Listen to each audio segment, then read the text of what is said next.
I'm Thea Myers, 28 years old, and I just got called a freeloader who can't survive on her own by my own mother, right in front of 50 guests at her anniversary party. My stepfather added, "We don't need your cheap gift. Take it and get out." I didn't cry, I didn't scream. I just smiled, opened the box, and told them what was inside. Since that night, my phone hasn't stopped ringing. But I've learned something important. Not every call deserves to be answered.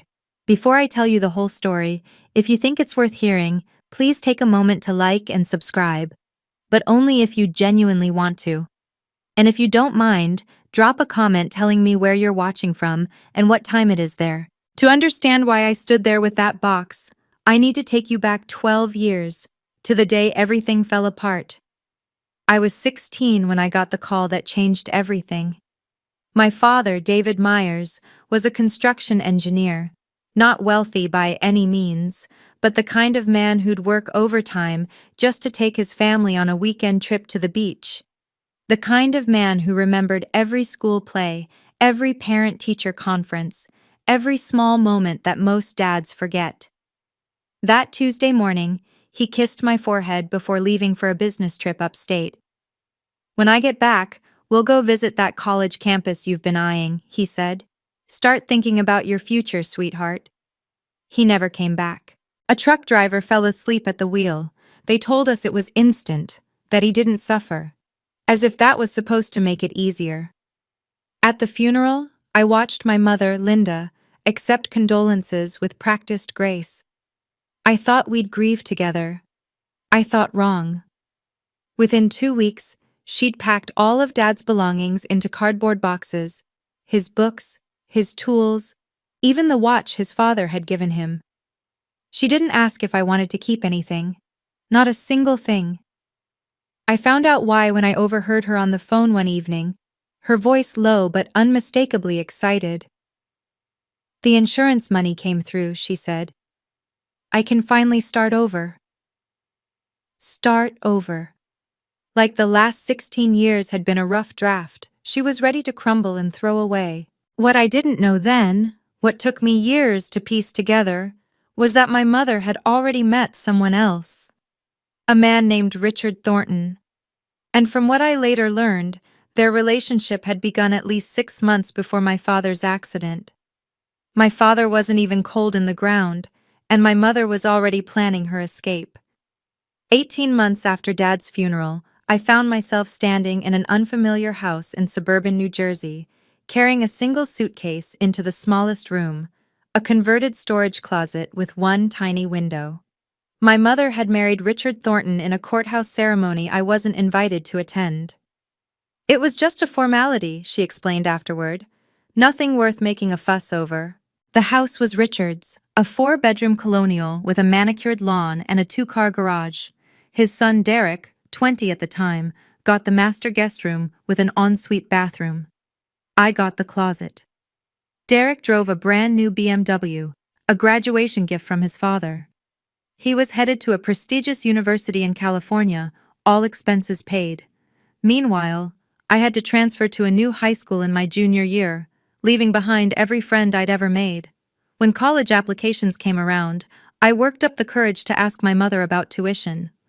"Mom, the school I got into offered me a partial scholarship, but I still need about $8,000 a year. Could you?" She didn't let me finish. "Thea, your father's insurance money is for rebuilding this family. Derek needs the support for his studies abroad. Besides, you're nearly 18. You should be learning to stand on your own feet." Richard, who'd been pretending to read his newspaper nearby, looked up with a thin smile. "This house doesn't support freeloaders," he said. "Want a degree? Earn a scholarship. That's how the real world works." I stared at them, my mother nodding along to her new husband's words, and realized the truth with devastating clarity. In their eyes, I was no longer family. I was an inconvenience left over from a life my mother wanted to forget. But what they didn't know would change everything. The night before my high school graduation, I lay in that cramped little room and did the math. No savings, no family support, a partial scholarship that still left an $8,000 gap each year, and a deadline. Richard had made it clear I was expected to be out of the house the day I turned 18. That was in 3 weeks. I'd tried everything. Part-time jobs at the mall, tutoring younger students, begging my mother for just one conversation, one real conversation, about my future. Each time, I got the same response. Either silence or a variation of the speech I'd already memorized. We have responsibilities to this family, Thea. Derek's education is expensive. You need to learn independence. Independence. As if they were doing me a favor by abandoning me. That night, staring at the water-stained ceiling, I felt the weight of everything pressing down. If I gave up now, I would become exactly what they already believed I was. A failure. A burden. Someone who couldn't make it on her own. But how do you prove them wrong when you have nothing? My phone buzzed on the nightstand. I glanced at the screen. An unknown number with a Boston area code. For a moment, I almost ignored it. Probably spam, or a wrong number, but something made me pick up. Thea?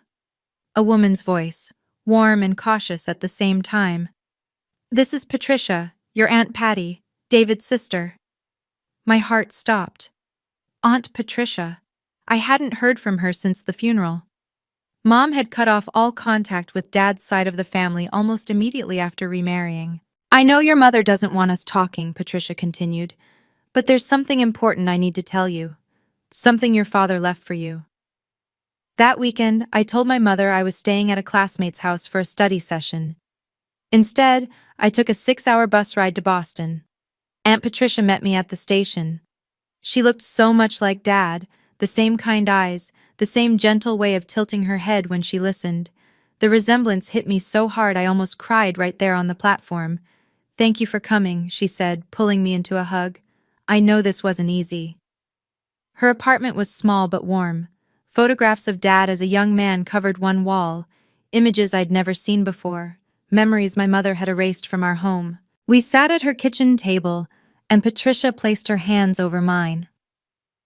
Your mother and I never got along, she admitted. But that's not why I'm telling you this. I'm telling you because David made me promise.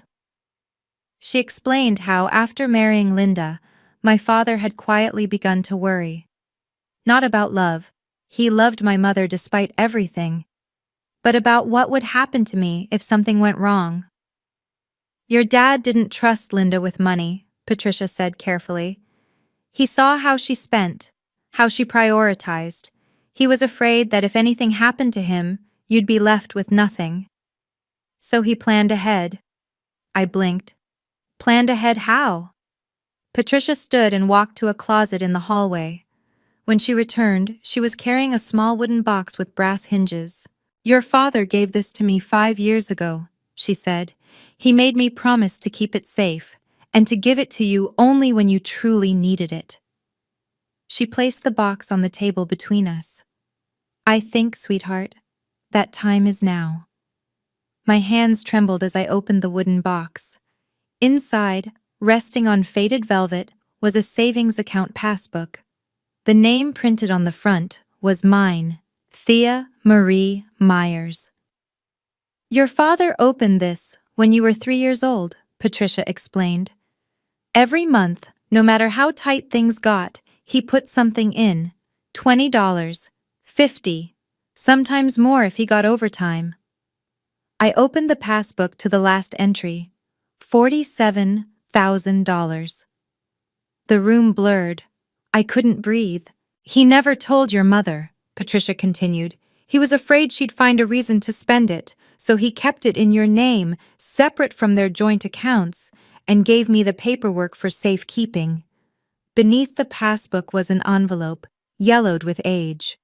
I recognized my father's handwriting immediately, the same script that had signed my birthday cards, my report cards, every permission slip for every school trip. I opened it with shaking fingers. My darling Thea, the letter began. If you're reading this, it means I'm no longer there to protect you. But I need you to know, I never stopped trying. I read on through tears. I know your mother has her flaws. I know she doesn't always put you first. That's not your fault, sweetheart. It was never your fault. This money is yours. Use it to build the life you deserve. Don't let anyone tell you that you're not good enough. I've known since the day you were born that you would do extraordinary things. The letter ended with 3 words. I believe in you. For the first time since the funeral, I let myself cry. Really cry. Patricia kept the original letter. When you need proof, she said, I'll be here. I didn't understand what she meant then, but I would. I came back to New Jersey with a secret burning in my chest. My mother was waiting when I walked through the door, arms crossed, expression cold. Where were you really? I told you, study group. Don't lie to me, Thea. Mrs. Patterson called looking for her daughter, said there was no study session this weekend. I set down my bag, looked her in the eye. I went to see Aunt Patricia. The color drained from her face. For a moment, something flickered there. Fear, maybe, or guilt.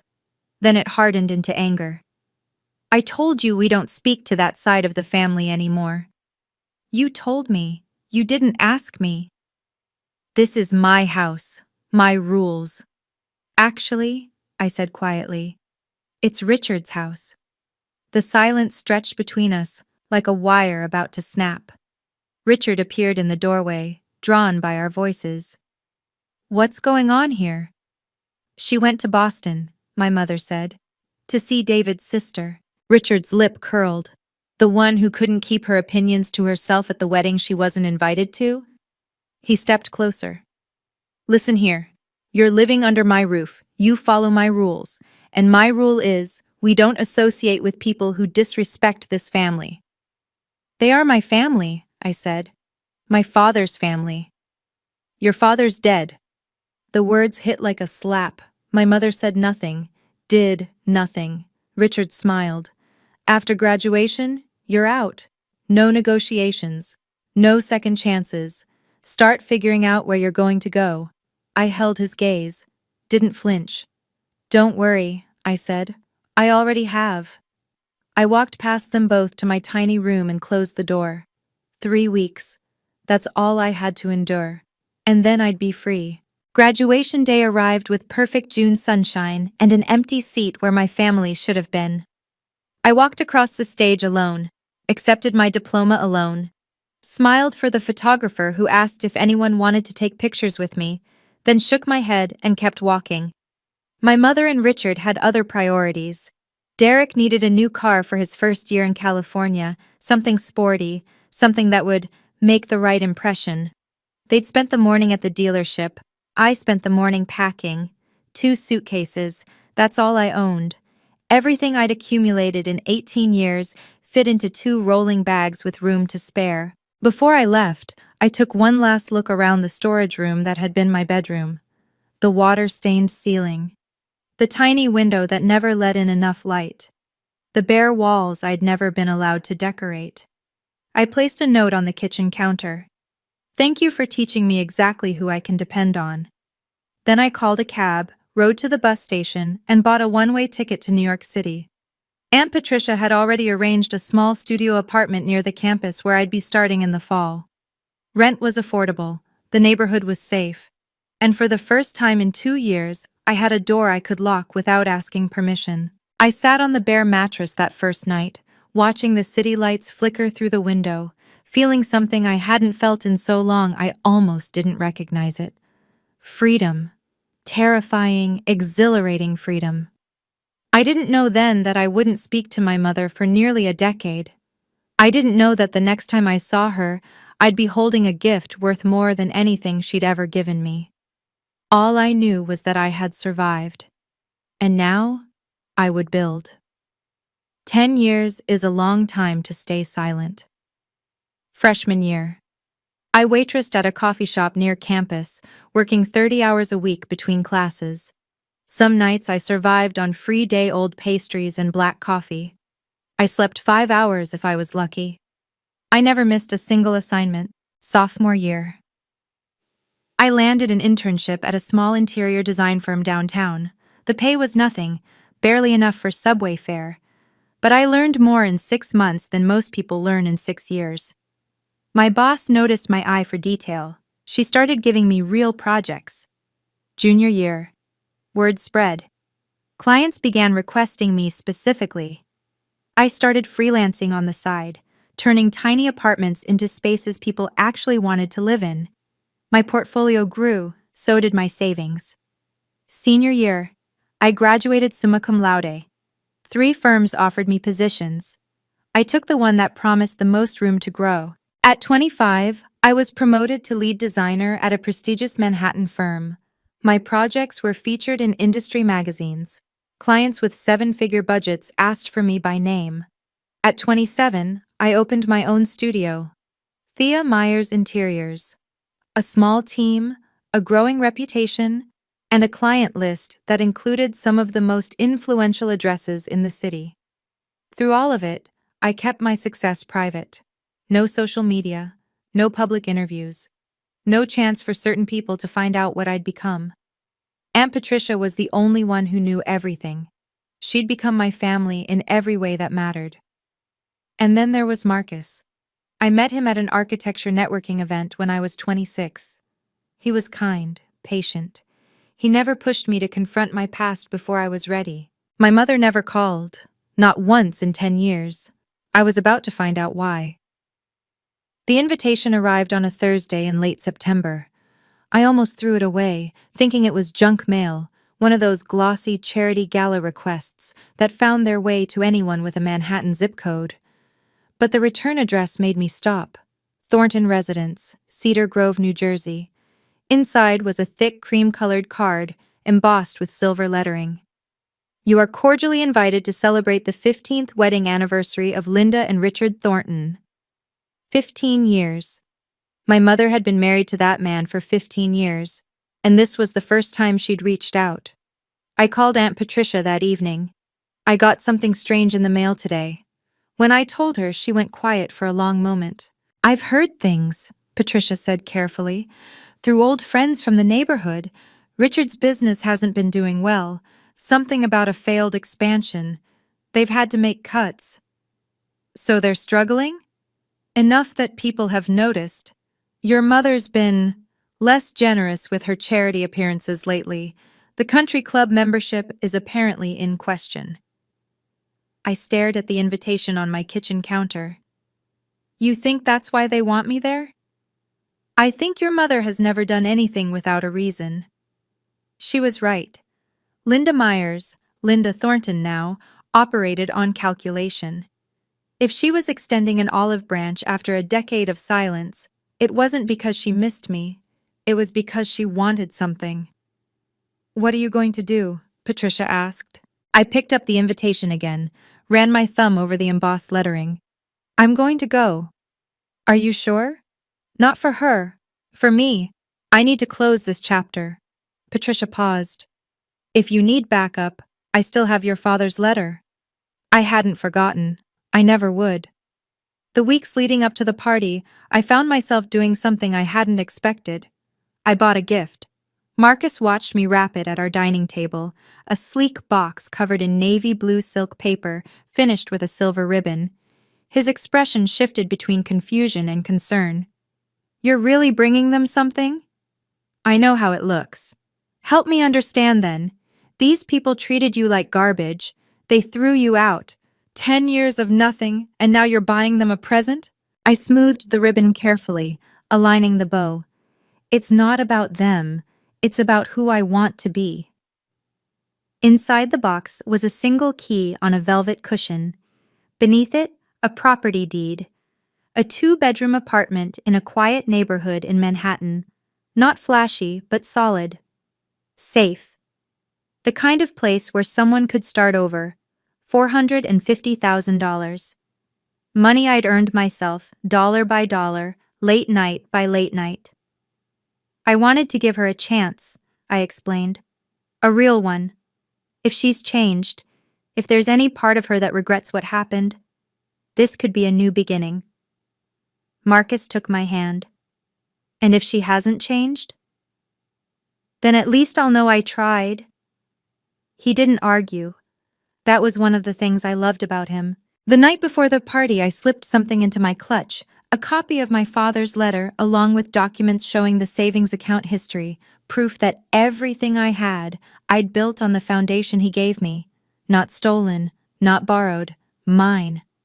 I hoped I wouldn't need them, but I'd learned a long time ago that hope and preparation aren't the same thing. What I didn't know was that I was walking into something far worse than I'd imagined. Let me pause here for just a second. I'm genuinely curious. If you were in my shoes, would you have gone to that party? Drop yes in the comments if you'd face them head on, or no if you think I should have stayed far away. And if you're enjoying this story so far, hit that like button so I know to keep going. All right, back to that night. The country club looked exactly like I remembered from the photographs my mother used to post, before she stopped posting anything at all. Crystal chandeliers dripping from vaulted ceilings, tables dressed in white linen, a string quartet playing softly in the corner, roughly 50 guests milling about with champagne flutes, their laughter echoing off marble floors. I walked in alone, heads turned, whispers followed. Is that Linda's daughter? The one who disappeared? I heard she's been struggling, living hand to mouth somewhere in the city. I kept my expression neutral. My black cocktail dress was simple but expensive, the kind of understated elegance that people with real money recognize. My hair was pulled back in a low chignon. In my hands, I carried the navy blue box. I spotted my mother across the room before she spotted me. Linda Thornton stood at the center of a cluster of women, gesturing animatedly, her silver anniversary jewelry catching the light. She'd aged well, or expensively. Her smile was bright and practiced, the smile of someone who had spent years perfecting her public performance. Then her eyes found me. The smile froze, just for a second. A flicker of something, surprise, calculation, annoyance, before the mask slid back into place. She didn't come to greet me, didn't wave, just gave me a slight nod, the way you might acknowledge the caterer. Thea! I turned. Derek stood behind me, champagne in hand, smirking like we were old friends. So, the prodigal daughter returns. He looked me up and down. Coming to beg for scraps? I met his gaze evenly. I was invited. Sure you were. He stepped closer. Word of advice? Don't embarrass yourself. Nobody here cares about you. I smiled slightly. Then nobody should mind if I stay. Derek hadn't changed. 32 years old and still coasting on his father's money, what was left of it anyway. I'd done my research. The California degree had led to nothing. He'd bounced between consulting jobs, each one more vague than the last, before returning home to work for Richard in some made-up management position. Let me guess, he said, swirling his champagne. You're here for a handout. I'm here because I received an invitation. Right, he laughed. My stepmother felt sorry for you, said you'd probably show up in something from Goodwill, but we should be gracious anyway. I felt the familiar burn of anger, but I'd had 10 years to learn how to keep it contained. Is that what she told everyone? Among other things. Derek leaned in conspiratorially. That you couldn't hold down a job, that you blamed everyone else for your problems, that you're basically homeless. So that was the narrative. My mother had spent a decade painting me as a cautionary tale, the ungrateful daughter who couldn't survive on her own. Interesting, I said calmly. What's interesting? That she talks about me at all, since she hasn't called me in 10 years. Derek's smirk faltered slightly. Whatever, just don't cause a scene. He nodded toward the gift in my hands. And don't expect anyone to be impressed by whatever that is. We all know you can't afford anything decent. I thought about telling him, thought about watching his face change when he realized exactly who I'd become. But not yet, not like this. Excuse me, I said. I should go congratulate the happy couple. I walked past him toward the main table, where my mother sat like a queen surveying her court. The box felt heavier with every step.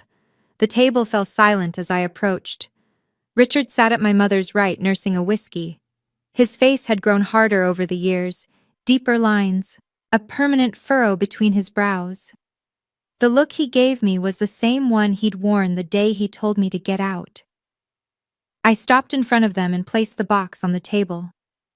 "Happy anniversary, Mom." My mother glanced at the gift like it might bite her. Then she turned to the women beside her, a cluster of country club regulars in pearls and designer dresses, and laughed.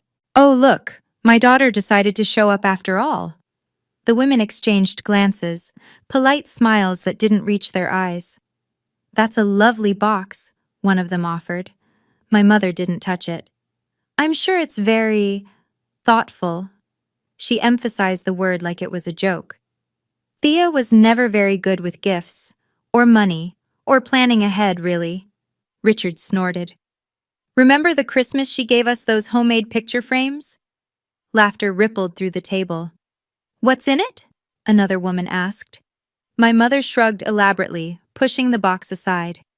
"Probably something from a clearance rack. That's about all she can manage these days." Her voice was louder now, performing. "This is my daughter, everyone, the one I told you about." She gestured at me like I was an exhibit. "Hasn't called in years, couldn't manage to finish college properly, and now she shows up here with—" She waved dismissively at the box. "Mom, don't mom me." Her eyes hardened. "I know why you're here. You heard we were doing well and you came looking for a handout. Same as always." The room had gone quiet, dozens of eyes watching. "You're a freeloader, Thea. You always have been." Richard stood up, his chair scraping loudly against the floor. He grabbed the box and shoved it toward me, hard enough that I had to catch it against my chest. "We don't need your cheap gift."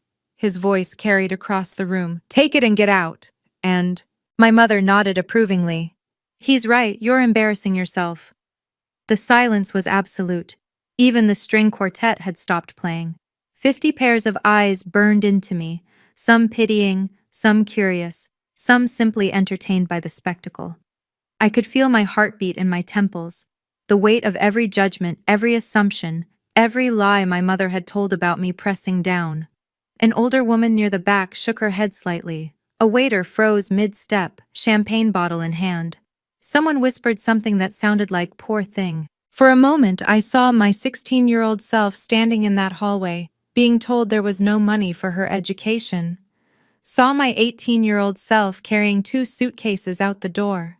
Saw every version of me who had been told she wasn't enough, would never be enough. Then I felt something else rise up. Something that had been building for 12 years. Calm. I looked at my mother, at Richard, at the crowd of strangers who thought they knew my story. And I laughed, not bitter, not mocking. A genuine soft laugh of release. "What's so funny?" my mother snapped. "Nothing." I held the box steady. "I'm just thinking about how you have no idea what you just refused." "Excuse me?" I began untying the silver ribbon. "You wanted to know what's inside? Fine." I lifted the lid. "Let me show everyone."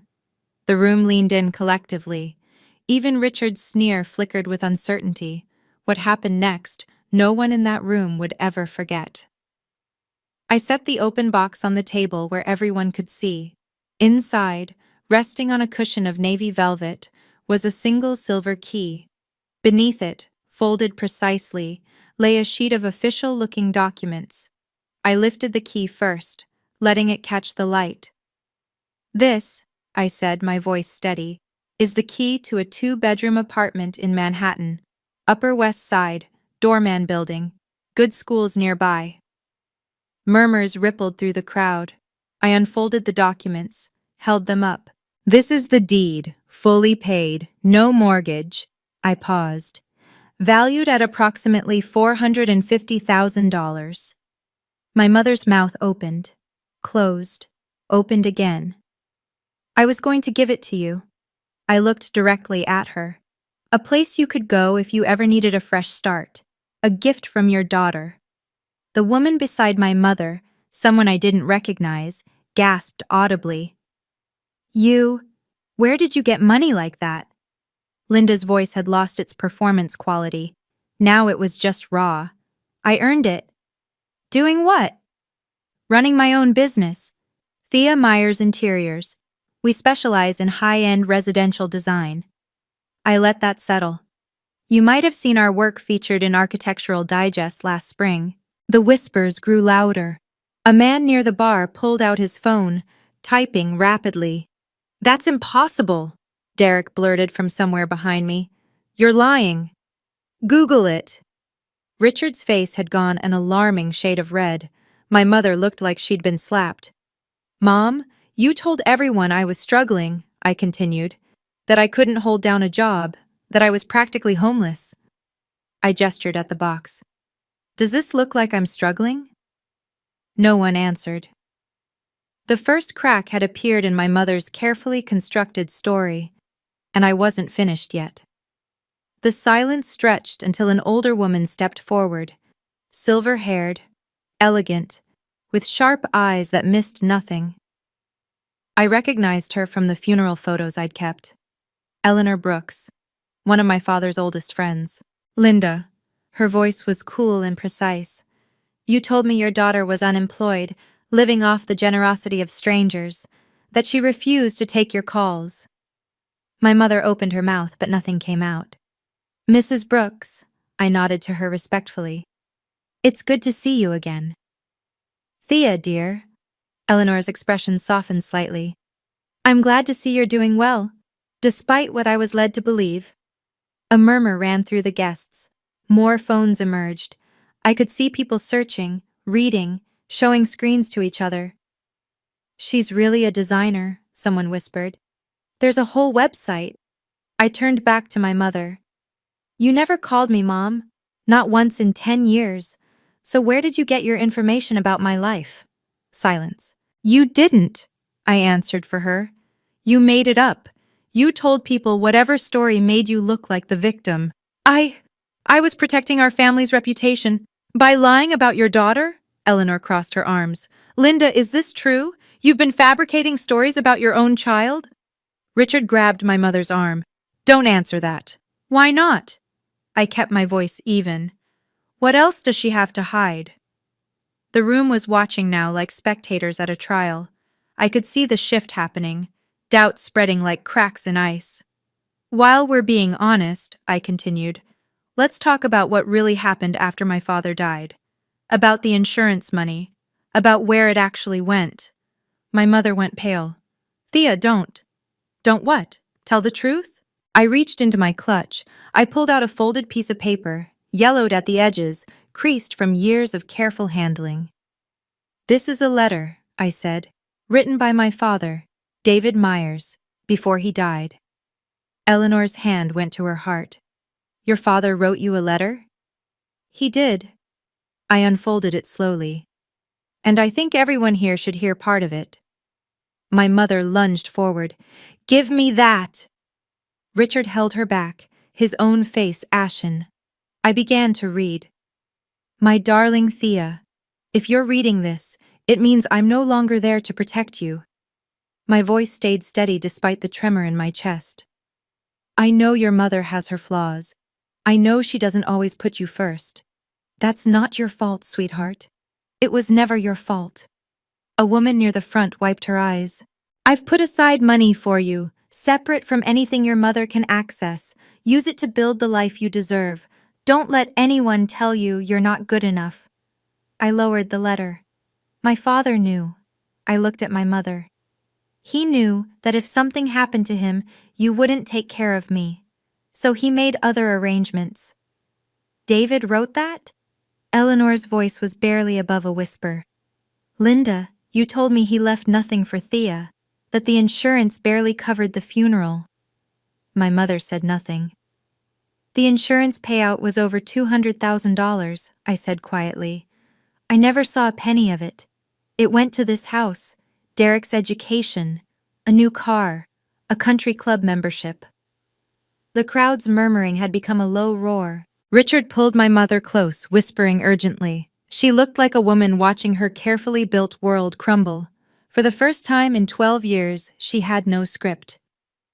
"I need to pause here for just a moment. Can you guess how my mother reacted to all of this? Drop your prediction in the comments. I'd love to see if anyone gets it right. And if this story is hitting close to home for you, hit that like button. It really helps more people find these videos, especially those who might need to hear this. Now here's what happened next. My mother recovered faster than I expected. Tears welled in her eyes, the same tears I'd seen her summon countless times before when she needed sympathy. "Thea, sweetheart." Her voice cracked perfectly. "I'm so sorry. I didn't know. I didn't realize how much I'd hurt you." She reached for the box. "Let me make it right. We can start over. I'm your mother." I pulled the box back before her fingers could touch it. "No." The word hung in the air. "What do you mean, no?" The tears dried instantly, replaced by something sharper. "I brought this gift for someone who deserved it, someone who might actually want a real relationship." I closed the lid with a soft click. "You're not that person. You can't do this to me." Her voice rose. "Not in front of everyone. You did it first." The room had gone deathly still. "5 minutes ago, you called me a freeloader in front of every person here," I said. "You told them I was worthless, that I couldn't survive on my own. You've been telling them that for 10 years. That was different." "How?" I tucked the box under my arm. "You humiliated me publicly. You lied about me publicly. And now you want what I have? That's not how family works." Eleanor stepped closer, watching the exchange with a mixture of fascination and something like respect. "If I'm being honest," I continued, "I came here hoping you'd changed. Hoping there was some version of you who actually wanted a daughter, not a target." My mother's mask slipped entirely. Pure fury blazed underneath. "You ungrateful little—" "I'm grateful," I cut her off. "Grateful I learned early exactly who you are." I turned toward the door. "This apartment will go to someone who actually loves me." Richard blocked my path before I reached the exit. "Now hold on." His voice had shifted to something almost friendly, the tone of a salesman sensing a slipping deal. "Let's not be hasty. We're family. Families have disagreements." "We're not family. You made that clear 17 years ago. Things were said in the heat of the moment. You told me your house doesn't support freeloaders." I met his gaze without flinching.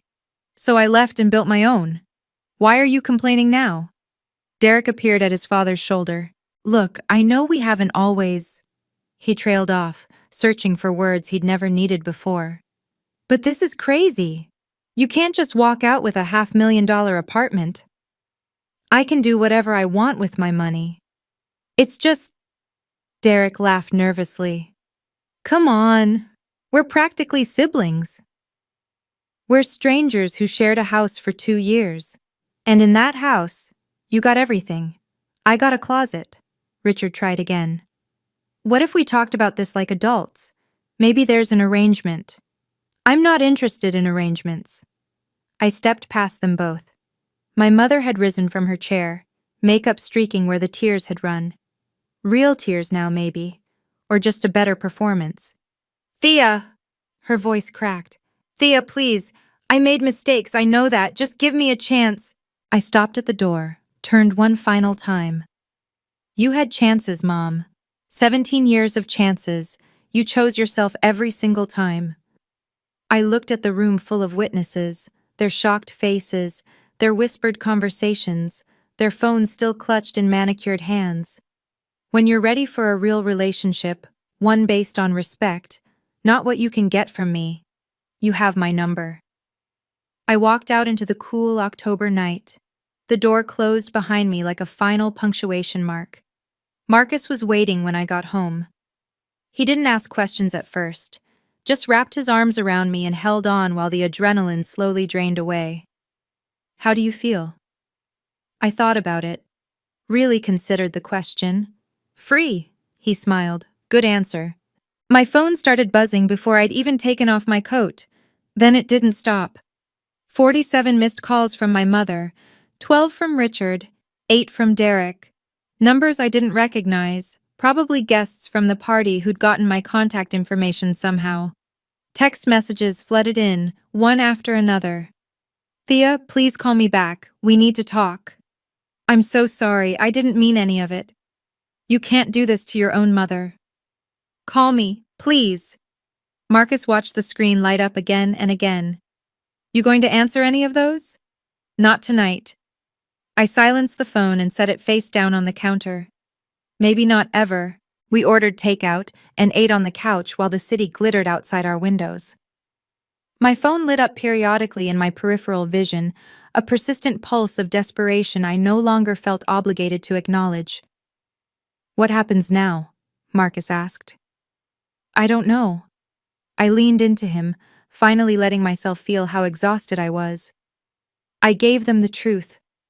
What they do with it is their problem. And the apartment? I smiled. I have someone in mind.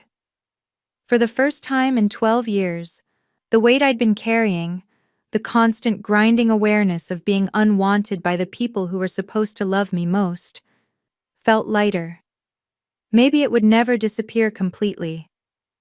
But tonight, watching the city lights with someone who chose me freely, it was enough, more than enough. The fallout arrived in pieces over the following week. Aunt Patricia called first, barely containing her satisfaction. You'll never guess what I heard.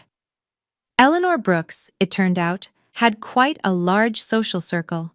By Monday morning, the story of the anniversary party had spread through every women's group, charity committee, and country club dining room in a 50-mile radius. Linda tried to do damage control, Patricia reported. Told everyone you'd misunderstood, that the letter wasn't real, that you'd always been difficult. Did anyone believe her? Not after 3 separate guests confirmed they'd Googled your company during the party. Patricia's voice carried a note of grim satisfaction. Your website got 1,500 visitors that night alone. The business consequences came next.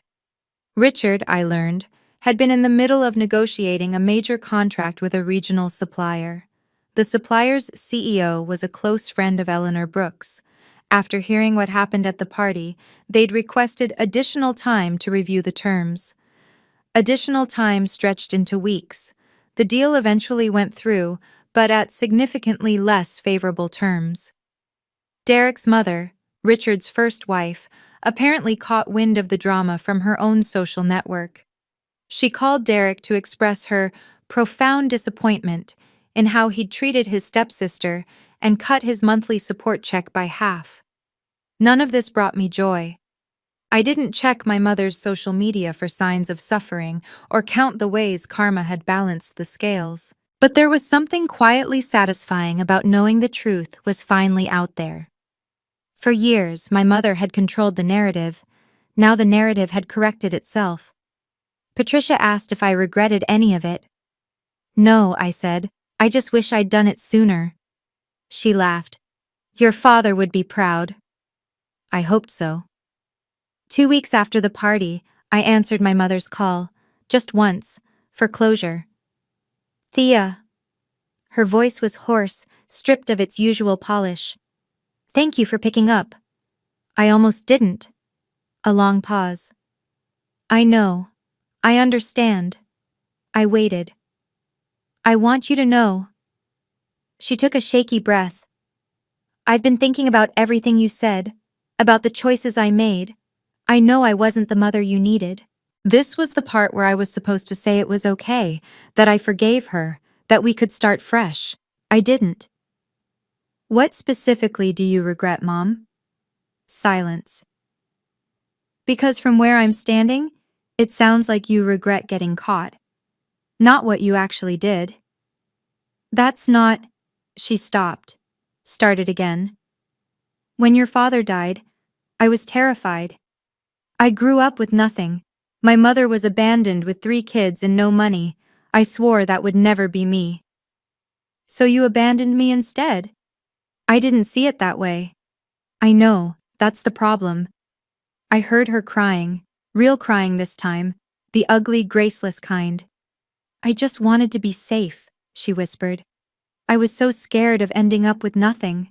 I understand fear. I kept my voice gentle but firm. But being scared doesn't give you the right to hurt the people who depend on you. What can I do? How do I fix this? I don't know if you can. I took a breath. But if you want any kind of relationship with me going forward, it has to be real, equal, no manipulation, no stories about me to your friends. Okay? And no calling to ask for money or favors. A longer pause. I understand. I hope so, Mom. I really do. I hung up. It wasn't forgiveness, but it was a boundary. 6 months later, I gave away the apartment, not to my mother, to Aunt Patricia. She stood in the empty living room, tears streaming down her face, the key clutched in her hand like a lifeline. Thea, I can't possibly. You can. I hugged her tight. You're the one who saved me. You kept Dad's promise when no one else would. This is yours. She'd spent 30 years in that tiny Boston apartment, paying off nursing school debt, working double shifts at the hospital. She deserved a place with good light and a doorman and neighbors who brought cookies at Christmas. The feature in Architectural Digest led to 3 new high-profile clients. My team expanded from 4 people to 7. Marcus and I got engaged on a quiet Tuesday evening. No fanfare, no audience, just the 2 of us and a ring that had belonged to his grandmother. I built a family, not the one I was born into, but the one I chose. Patricia, Marcus, my college roommate who'd let me sleep on her floor during the hard years, my first boss who'd believed in me before I believed in myself. My mother called once a month. Short conversations, surface level. She never asked about the apartment again. Richard's business stabilized eventually. Derek got a real job, according to the grapevine, something in sales. Whether any of them had actually changed or just learned to hide their true selves better, I couldn't say. It didn't matter anymore. I'd spent so many years waiting for my mother to love me the way I needed, to choose me, to prove that I was worth something. What I finally understood was that I'd been asking the wrong question all along. The real question wasn't whether I was worth loving, it was whether she was capable of it. Sometimes, late at night, I write letters I'll never send. This one is addressed to a 16-year-old girl standing in a hallway, being told she's not worth an $8,000 investment. Dear Thea, I know you're scared right now. I know you're lying in that little room with the stained ceiling, wondering if everyone is right about you. If you're really as worthless as they make you feel, you're not. The people who were supposed to protect you chose themselves instead. That's their failure, not yours. Their inability to love doesn't mean you're unlovable. You're going to survive this. More than survive, you're going to build something beautiful from the wreckage. It won't be easy. There will be nights you cry yourself to sleep, and mornings you're not sure you can keep going. Keep going anyway. One day you'll stand in a room full of people who believe the worst about you, and you'll tell them the truth without flinching. You'll walk away with your head high and your heart intact, and you'll finally understand that their approval was never what you needed. What you needed was permission to believe in yourself. Dad already gave you that. The rest is up to you. I close the journal and look out the window at the city spread beneath me. The sun is coming up over Manhattan, pink and gold and promising. My father was right. I did fly high. Not because of the money he left me, but because he taught me what real love looks like. Patient, selfless, unconditional. That's the inheritance that matters. Not dollars in an account, but the bone-deep certainty that I am worthy of being loved well. I learned that from a man who's been gone for 12 years. And I carry it with me every single day. That's my story. If you're in a relationship where you feel diminished, dismissed, or made to believe you're not enough, I want you to know something. You have the right to set boundaries. You have the right to walk away. And you don't need anyone's permission to love yourself. If this resonated with you, leave a comment. I read every single one. Subscribe and hit the bell if you want more stories like this. Check the description for similar videos. Thank you for staying until the end. I'll see you in the next one.